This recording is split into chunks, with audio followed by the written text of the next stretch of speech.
before we start, we'd like to thank NTUC and UFlex for sponsoring this venue, providing this huge venue for us. So before we give the mic to Xavier, we would like to invite Fiona from UFlex to just give an introduction of what UFlex is about, and then if anybody in the audience is interested in getting involved, then you all can find out more. Thank you, Yuxuan. Hi, I'm Fiona from NTUC under the Youth Future Leader Program. I'll just bring you through what actually Youth Future Leaders Program is about. The next slide. So basically, we actually started last year in March. We come up with this subscription mode to help PNEs in their learning. It is a very bite-sized modular learning, whereby we try to arrange workshops in the evening like that. We conduct about 2 to 3 workshops a month to help PNEs get an insight into some of the trending topics currently. The next slide. So some of the topics that we have done in 2017 are more geared towards the professional development, the IT, the digital marketing, public speaking, and then this year we also launched our lifestyle track. The next slide. Some of the upcoming events that we have are for we also do innovation exchange like the Startup Hubtricity. We also have upcoming one on 16 October is also we are working with Nikon to bring a lifestyle track to our UFlex participants. Next. The subscription for this is for NTUC members is $30 for 1 year. You get to attend unlimited sessions throughout the 12 months period. And if you are keen, you can scan. But for today, because we are partnering with Data Robot as well as Data Science, so we are pleased to accord you all a 3 months free trial for our UFlex. Can I have the next slide? Yeah. So if you are keen to sign up for a 3 months trial, you can scan your QR code here, and you just have to sign it up. You'll be put into our mailing list to activate your 3 months trial. After which we'll be sending you EDMs on what are some upcoming topics for the following months, and then you can just sign up. The events are usually on a weekday evening, but for the innovation exchange to the different parts, we have done like Startup Hubtricity, we have done Cisco, Kidzania. Those will usually be on a Friday afternoon. So I give you some time. I see some of them are scanning. Thank you very much. Scan for your 3 months trial, and then you can join us and see how UFlex can help you in your learning. Okay. If you need more information or if you need to sign up, we will be outside as well. You can come look for us after the event. I'll pass the time over to Yuxuan. Thank you, Fiona. So let me just give a quick introduction to Xavier and the talk that we're going to have. So today we're going to have Data to share about how statisticians and data scientists can complement and learn important practices from each other. Just an introduction on Xavier. He's a chief data scientist from Data Robot, where he leads R&D efforts in data science globally from Singapore. He is passionate about extracting value and insights from data and has applied machine learning to a diverse range of business problems. Xavier has competed in Kaggle and KDB Cups, where he won 10 prizes, and he was the #1 ranked data scientist in Kaggle to the 2012-2013. So let us put our hands together to invite Xavier.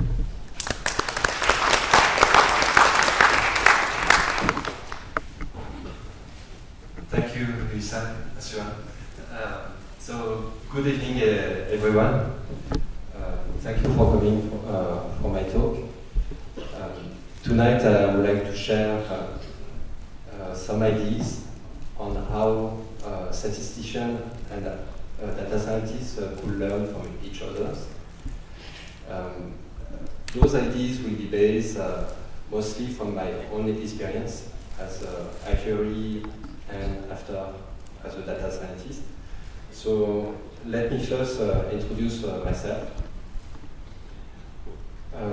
So I graduated from a French university in 1996, where I studied statistics, finance, and actuarial science.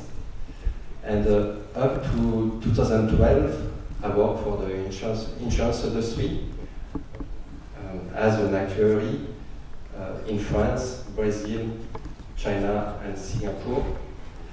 And sorry, I need to find a good position.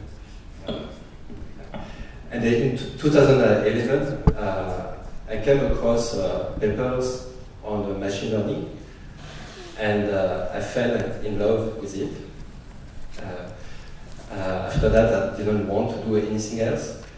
During 1 year, I still had to build traditional statistical models for the insurance industry, but at the same time, I did many competitions on Kaggle because I wanted to learn as much as possible from machine learning. And finally, in 2013, I managed to convert to data science and joined first ISPOAHA, Institute of Research in Singapore, and then DataRobot, where I lead the R&D efforts in the data science. So tonight I will first tell you what I learned when I work as an actuary, and why actuaries like very much statistical techniques such as GLMs. Then I will explain why I decided to convert into data science. I will mention machine learning initiatives that demonstrate that there is an increasing interest from statisticians for machine learning techniques, and from data scientists also data scientists are more interested in what actuaries do or statisticians do. And after, I will share ideas on how data scientists can learn from statistician practices, and how statisticians could benefit from machine learning.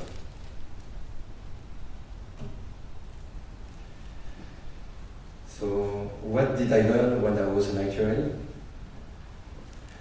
I learned first to deal with difficult problems, challenging problems, because in insurance risk that actuaries have to predict follow very unfriendly distribution. The distribution are not normal at all. They are very skewed. They are very large tails with very large risk. So it's one first thing that I learned as an actuary. Also, I learned to build models that reflect the fact that risk in insurance tend to vary multiplicatively with risk factors. I have also to deal with constraints, pricing constraints. So the pricing that I was building with GLMs needed to be proportional to the duration of the policies. Actuaries sometimes also have to incorporate commercial discounts, and they have to be careful that there are not too big changes from one exercise to another. They had to deal with regulation constraints too, or companies' policies. And one of those strong constraints is that I needed to make my solution transparent, and also I needed to ensure that the structure of my pricing made sense. So, like many actuaries, I found that statistical techniques such as GLM offered me a good framework to meet those needs. And I would like to share with you what are those GLMs. So GLMs are generalized linear models. They can be seen as an advanced form of linear models. For people who are not familiar with GLMs, I would recommend a very good guide that is kind of the Bible of actuaries who use GLM. It comes from a discussion paper from the Casual Actuarial Society in USA, and it's called A Practitioner Guide to Generalized Linear Models. So I made a copy of how the authors present the structure of GLM, and there are three things that differentiate a GLM from a linear model. The first thing is that the expected value that you try to predict is equal to the inverse of a link function, G. A linear model considers that G is identity, so that's the first difference. And this inverse of the link function is applied to the product of coefficients and vectors of features. So this is similar to linear models. And you can add to these offsets, and offsets are a vector of values, effects that you already know, and we will see that is something that can be very, very useful. And the third difference with linear models is that in GLMs you don't assume that the variance is a constant, but you assume that the variance is a function of the expected value. So why is it so important for actuaries to use GLMs? So first, the variance function is something that is very useful for them. Sometimes you will not hear about variance function, but you will hear about exponential distribution. Actually, it's the same thing. There is an equivalence between the Poisson distribution. So for Poisson distribution, the variance function is equal to x. For a gamma distribution, the variance function is equal to s squared. And for a 3D distribution, is called the variance function is x over p, and p is between 1 and 2. So it's something between the Poisson and the gamma. And this is very useful for actuaries because it's the mechanism they use to prevent their model from overfitting large values. And I told you before that actuaries have to deal with a very large observation because the distribution can be very skewed.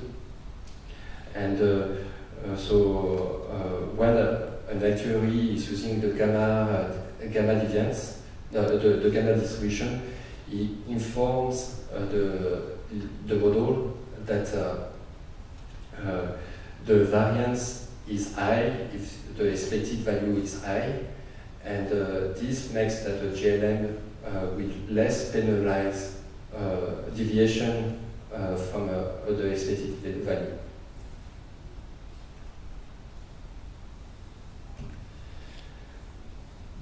The second feature from the GLM that is important for actuaries is the link function, and in practice we use the log link function, and this has two nice properties. Is that first, it ensures that the predicted value is non-negative, and it's important when you want to do pricing to give money to the policyholder that ask money from it. And also, I said that risk tend to vary multiplicatively with risk factors. And as you can see in the formula, if you replace G by log, so it's exponential, and so with exponential you can have a multiplicative form. So some people, data scientists, don't use the gamma deviance, they don't use the login function, but they transform the target, they log the target. It's something that is not recommended to do in insurance, because when you do that, you don't predict anymore the mean, but you predict the median. And so if you will log transform the target, you need to adjust the predictions.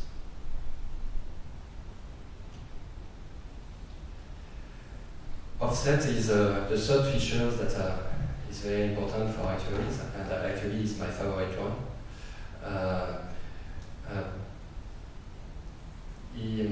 So in addition to help me incorporate constraints, I find that it opens the door to more creativity and to complex modeling, and I will give some examples later during the talk.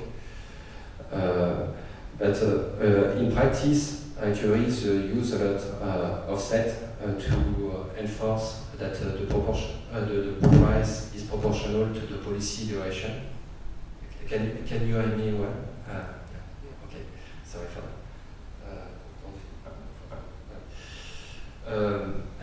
So I gave an example of how offset is used in this case. So the offset is the log of the exposure or log of the duration. It's also used to incorporate arbitrary discount from the commercial, from the sales department. It's also something nice to incorporate a priori knowledge. So sometimes you have a very small portfolio, but you find that there are some similarities with a larger portfolio, so you can use some of the effect from a larger portfolio and use those effects as offset. So it's kind of a transfer learning, and also is used sometimes by actuaries to do modeling in two stages. So first they build a model with features that they trust, that we will call primary features, and after they build a second model that is using as offset the predictions of the first model, and add secondary features. So those secondary features they know that there is some interesting information, but they don't want the model to learn from those features too fast. And so the models will learn only from those features to model the residuals of the first model. Again, later I will give an example of that. So I like very much those three features, but also found that it was hard work to use GLMs. So first, I had to do a lot of work to combat overfitting. So statistical techniques give you p-values, do a lot of tests. But it's the work to rectify what is wrong is up to the analyst. And so when you have a bad p-values, when you need to remove manually the features yourself. So this was hard work. There are sometimes some techniques that you can use, especially for categorical variables, and it's called mixed models, but also this was a bit of hard work. And also, when you want to have a good accuracy, you need to use your expertise and your knowledge of the data. So you need to build yourself, to inform yourself on the relationship between each feature and the target. So because not all effects are linear, so you need to introduce non-linearity. So you can use binning or splines to do that. And also sometimes you need to incorporate interactions. So one quite famous interaction in insurance is the interaction between age and gender. I don't know whether it's still true, but before we tend to say that young males are much riskier than young females. But when males get older, their risk gets more similar to the older females. So you can see that the effect of age depends on sex and the other way around. So in summary, GLMs was great, but a lot of hard work. So this helped me to convince myself to convert into data science and into machine learning. So I first found myself limited with GLMs because GLMs are great to work with a limited number of variables that you know well. But if you want to work with more data, new data that you don't know, and unstructured data, it's not practical to use GLMs. You cannot do all this work, manual work, to discard, to look at the p-values and discard it. And machine learning, actually, all machine learning algorithms have a mechanism that automatically combat overfitting. And so one simple example of that is the regularized GLM. And the idea is to add penalties to a penalty to the loss function of the GLM, and this penalty will help shrink the coefficient to 0 when the statistical material is not enough, and so basically you will do automatically what you did with the GLM when you discard variables with bad p-values. So it was an opportunity for me to finally work with text that I couldn't do, but also work with much larger number of features. I also loved machine learning because I could get very strong results automatically without effort, and I found this very nice. And I particularly like those machine learning algorithms that can capture automatically the non-linear effects and the interactions. And those algorithms I listed some of them. So there is a gradient boosting machine that is very good in that. RunnerForest is also good. Neural network is an algorithm, and super vector machine is a bit less popular now, but used to be quite popular. And so I like this very much because I found that it freed me up from hard work, and it gave me more time to do what I enjoy the most, solving problems, working with new data, and also applying common sense. So that's why I decided to leave GLMs and insurance and do machine learning in Ascar and that all.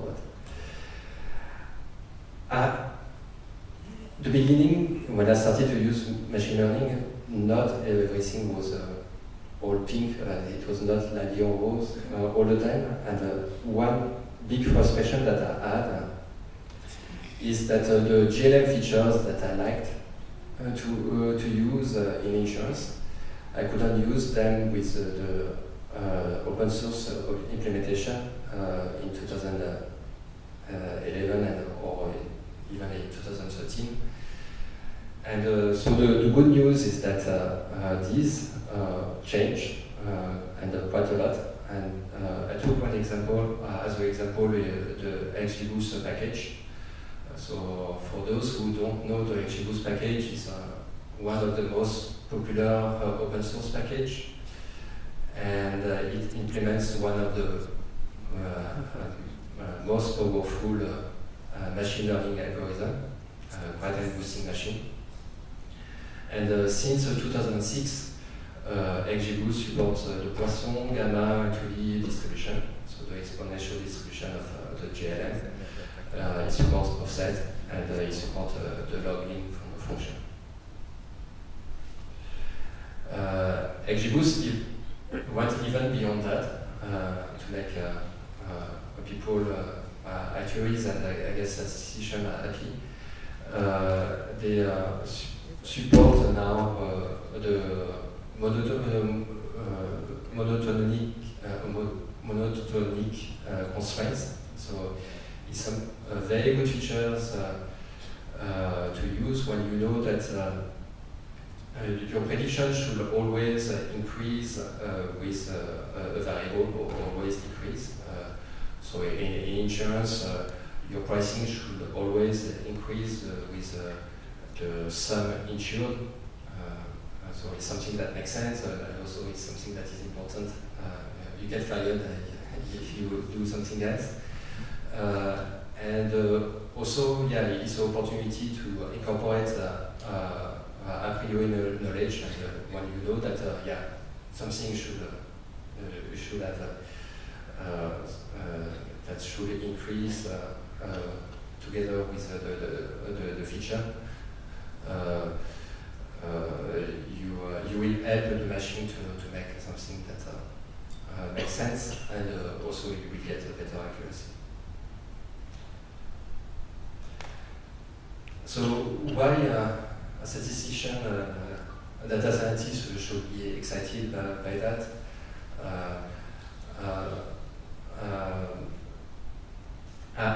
For me, gradient boosting machine is a very close cousin of GLM. The formula is actually the same. The only difference is the x that you have in the formula. So the x is not defined by the user, but is something found automatically by the machine. So it's a set of rules that the gradient boosting machine finds automatically. And the fact that now gradient boosting machine can support all those GLM features and make that actuaries can do things in a very similar fashion to what they used to do with the GLMs. And also data scientists can add actuaries trick to their modeling strategies. I listed here other initiatives in machine learning just to show you that it's not only XGBoost that supports offset and the exponential distribution and the link function. In DataRobot, we support those functionalities with ElasticNet, SuperVector machine, and neural network, and there are similar initiatives in other software or open source package. So how can data scientists benefit from those GLM features? So also those features are now available and even in open source package. I observed that many data scientists don't know very well those features and don't exploit them enough. If they have to work with skewed distribution, I will recommend them to try the use of exponential distribution. If they have a zero-inflated skew distribution, I will recommend them to use the 3D loss function. So this makes it that they can get a better solution, and also combat overfitting when they are exposed to such unfriendly risk. They also can use the log-min function to try the multiplicative structure, and this in some cases can help get better models. And offset also is a very nice features that can help them make or break non-effects, do boosting or even a control bias. So I would here. So if you want to do boosting with offset, you can do that with XGBoost. So XGBoost, in the documentation of the XGBoost, you have a section that explains you how to boost prior prediction. So first to fit the first model and use this first model as an offset of the XGBoost. And there is something that actually data scientists start to do. And also it's something that I found very useful to control bias, and actually offset served me well in competitions. I won a competition organized by GE in 2013, where I had to predict flight delays in USA. And I believe that the two-stage modeling approach of actuaries helped me win the competition. So I observed, so for the competition, we had 3 months of history of data from, I guess, from October to beginning of January, and we needed to build a model to predict delays in February or March. We needed to give our solution. So we needed to predict the future, and I could observe that delays are very correlated to bad weather or bad traffic, and this made full sense to me. But also I observed that some airports never had bad weather during the last 3 months. So the machine is like a smart kid that sometimes needs some human supervision. And so I didn't want the machine to learn that airport that was never late because the weather was always good, that it will never have delays in the future. So I wanted the machine to learn first the real reasons of delays. So I did censorship. I censored the information of the airport name, and I let the machine to work very hard and to understand all the relationship between flight delays and weather and bad traffic. And so this was my first model, and my second model was a model where I had only one feature, the name of the airport, and I used as offset the predictions of the first model, and these helped me capture some residual effects from marginal effects from the airport. So some airports are better managed than others. So I wanted to incorporate this information in my model, but and these made that when I predicted delays in February, I could predict delays in an airport that never had bad weather previously, but had bad weather in February. I believe you can use sometimes a similar approach to control some bias when you feel that the population, the training population, is not representative of the population that you will have at the prediction time.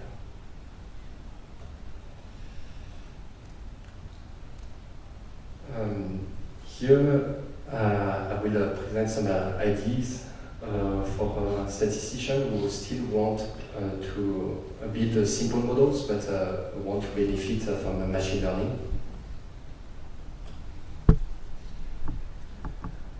So even if your final solution doesn't use machine learning can help you during the modeling process.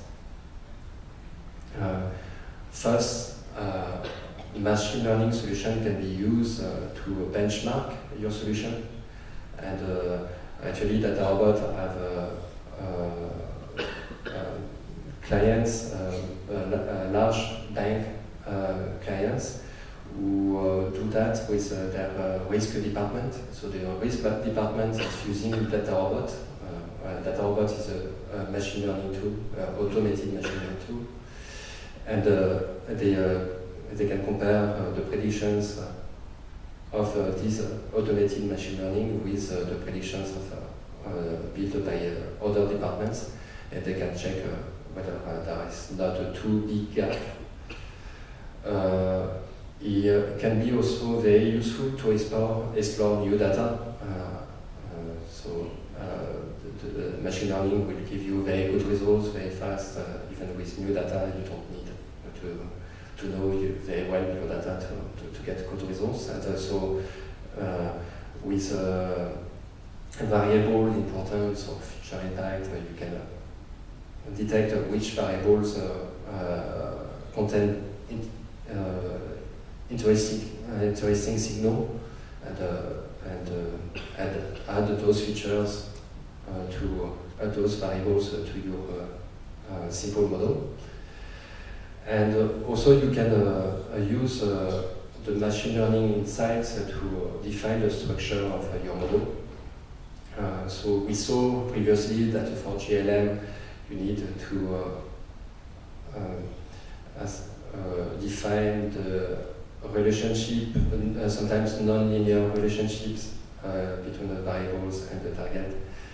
You need also to add interactions. So the machine learning solution can give you automatically this insight. For any machine learning solution, you can plot something that data scientists call partial dependence plot. And so it will give you information on the effect between the variable and the target, and this can inform you on some non-linear relationship.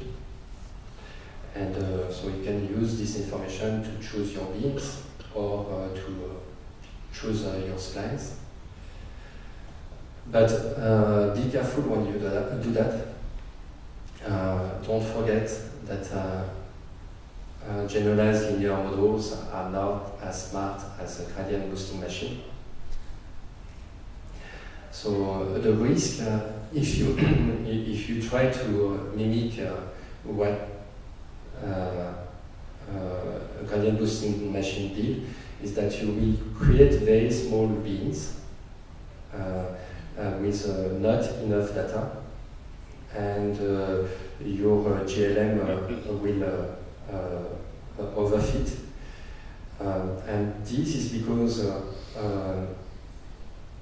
you lose the information that there is ordinal and that there is an order between beans. So you, while a gradient boosting machine is fully aware of ordinal natures of beans and knows that two beans are adjacent, and so you might have ugly results like those ones, things that don't make sense at all. So I would like to share with you some ideas from Hinton, Hinton has an approach that he called dark knowledge, and it's a very simple idea. Is that for people who don't know, Hinton is one of the most famous grandmaster in deep learning, and he's working in Google. And it's a very simple idea is to train a simpler model to mimic what a much more complex solution did. And these simple models is not using as target the raw target, but is using as a target the predictions of the more complex solution.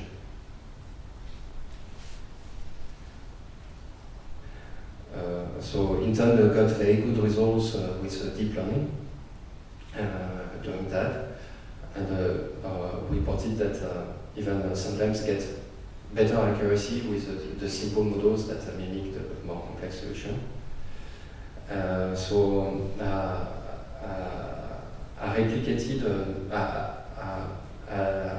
I did the same thing, I followed Hinton's idea, but not anymore with deep learning, but it's linear models and gradient boosting machine. So the first step is to use a gradient boosting machine to learn all the complexity of the data. I learned also for gradient boosting machine the beans and the interactions, and then to have a much simpler solution, I train a linear model with the beans and the interactions that are discovered from a gradient boosting machine, but I don't use the target to fit my linear models, but I use the gradient boosting machine margin predictions. So the predictions before applying the inverse of the bean functions. And as you can see, I don't have anymore these ugly results for even if I can do sometimes very small beans with not a lot of information. So this will give you a transparent solution, simple that you can express in the simple tables, and also accuracy that is very close to XGBoost.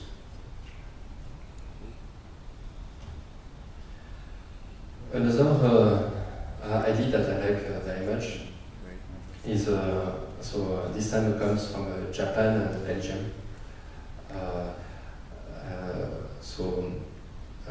The original idea is from Tibri Shiani, and it was I guess early 2000s. So Tibri Shiani is one of the very famous professors from Stanford.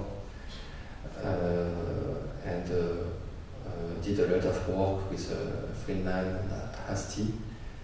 And so the idea is to control these problems with the beans, or even problems with interactions. They they use a Fuse Lasso, and I gave the link of a very good slides written by Belgian actuaries. And so the magic comes from new penalties.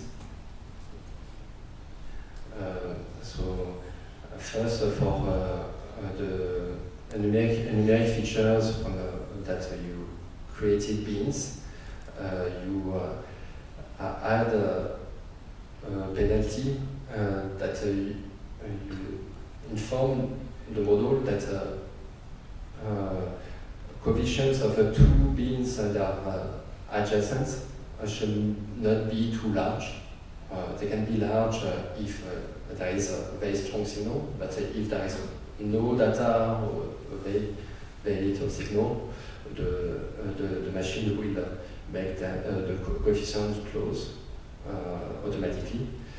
And they use the same idea for categorical variables and to make automated grouping of logos. And they suggest also to do that for interactions or geospatial information. So two postal codes that are close to each other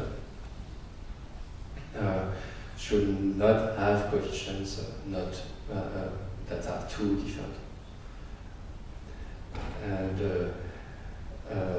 so I like very much the idea. So far it's more of an idea because there is no good implementation of Fuse Lasso, or there is one implementation in R that doesn't support the exponential distribution, doesn't support the offset function, etc. But yeah, it's something also that makes that maybe statisticians can still use their GLMs, but with some tricks from machine learning and get better behavior and better accuracy. And they don't have, they are not anymore constrained by the small of the beans. They can do very small beans with this solution. So these the takeaways of my talk. So data scientists took a lot of time to embrace actuaries and statistician practices. And on the other hand, actuaries and statisticians have resisted to machine learning innovations. And actually now we can observe that on interest on both sides. And what we saw with XGBoost is a good illustration of this. And I believe that there could be more innovation from the combination of those practices and combination of ideas from the two communities. So I like the Hinton's Black Knowledge idea, I like Fuse Lasso, and I expect to see more in the future.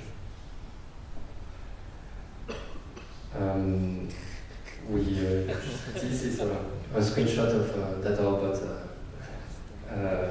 So we are hiring in Singapore, and so if you are interested in DataRobot opportunities, you can go to the website and look at the openings. And I think we have a lot of time for questions.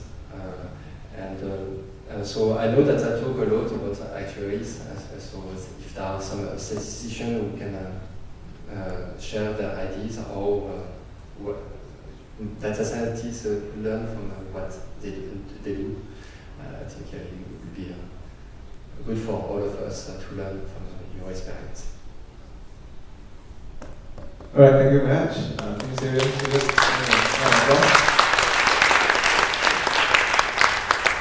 maybe you want to mention that there are some specs. You all want to get some of the specs, just sit over there to get some. Yeah, some t-shirts and some toys for the kids. Yeah. And if you want to leave your contact details, we have some papers too. Yeah, so now we have some time for Q&A. Anybody have any questions? Just raise your hand and we'll come to you. Thank you for your great talk. So may I ask that, does regulator allow actually to use XGBoost for pricing? I guess regulator is very kind of conservative to use machine learning stuff. So I guess answer is no, but am I right? It depends very much on the country. UK, people can do whatever they want. US, much less. Japan, I guess even less. Yes, yeah. And Singapore, I don't really know. Yeah, if there are some people from NTUC income, they could tell. But yeah, I know that also actuaries do what I said earlier, is that they try to get a lot of information from a gradient boosting machine or from other machine learning techniques, and they are interested in detecting interactions or non-linear effects. Thank you.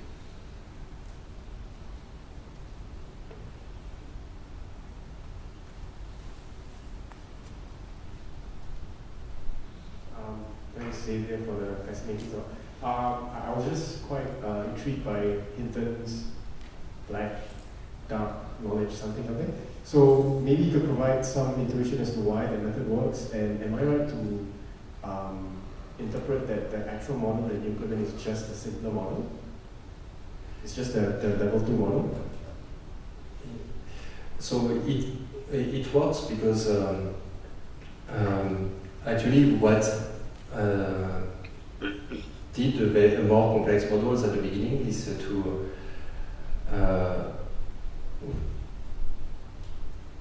learn something complex, but also they remove all the noise. So the predictions of the complex model are not noisy anymore, and the simple model can then use. There is no risk of overfitting. So the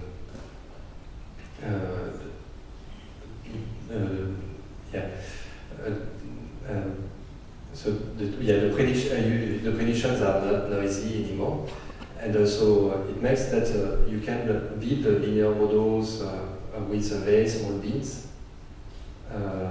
and you don't have to do anything to combat overfitting. And you can also add the interactions that you think are the most important. So at the end, since you simplified, you didn't add all the interactions that the gradient boosting found. You make that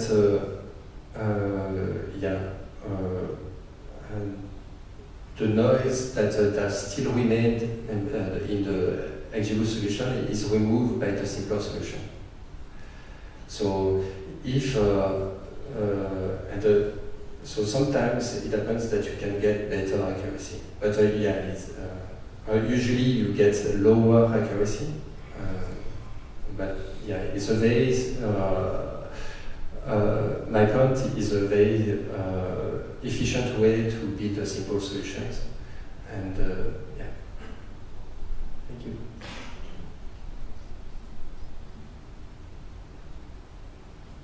Hi. Yeah, hi.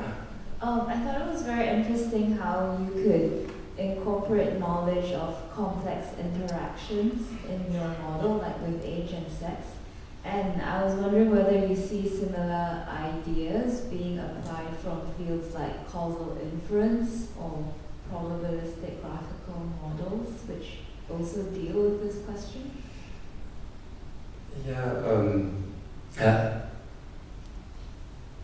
Personally, I never use those models, but I believe that once we get very strong solutions to identify the causality, it will make very much sense to have two stages approach.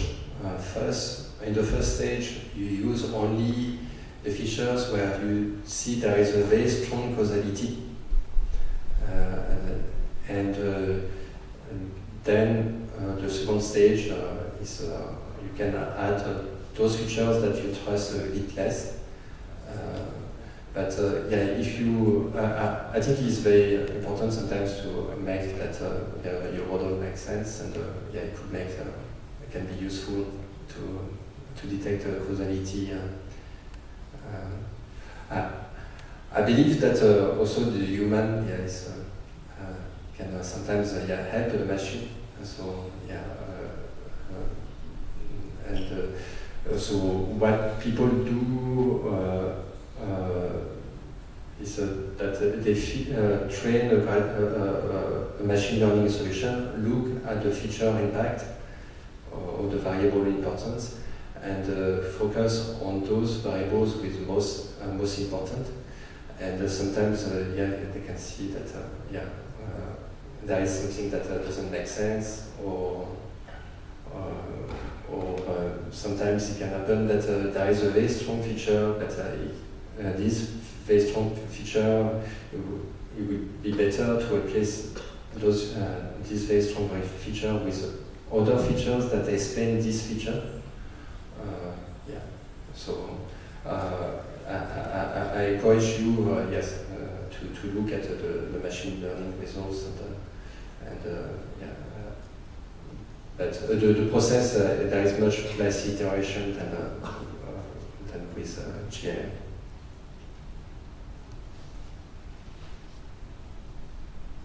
Hello, hi. Yeah. Okay. So back to the earlier point with regards to the more complex models as compared to the simple ones. So one point you mentioned was more on the part of the data not being so noisy. So I'm just wondering on the part of the data cleansing portion, because ultimately that should help to reduce the noise. So in comparison with the data cleansing versus usage of these models, I mean, what would be your recommended approach? Which one comes first based on your past experience? Yeah, it depends very much on the solution. So some algorithm can be quite robust to dirty data, while other algorithm will be very effective. Usually linear models can be very affected by dirty data. But yeah, I think you still need to be careful with the quality of the data, and it can be one of the first steps. I will tend first to do it maybe after a first fit, and first train the machine learning algorithm, look at the variable importance, and focus on the top 30 features, and check that they are clean enough. Okay, thank you. Hi, thanks for the talk. So from your presentation, you're sharing more about how you can use statistical methods on tree-based method. What about deep neural networks? What are the opportunity of using those statistical methods in deep neural networks? So in a neural network, you can use those exponential distribution. So it is first